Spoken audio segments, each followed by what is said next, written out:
I am Rodrigo Duterte. I am a Filipino and I love my country. It is the land of my birth. It is the home of my people.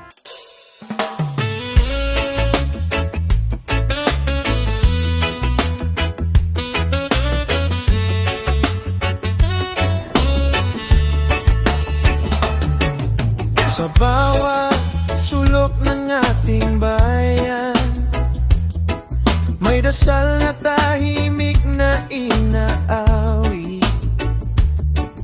Sa puso ng mata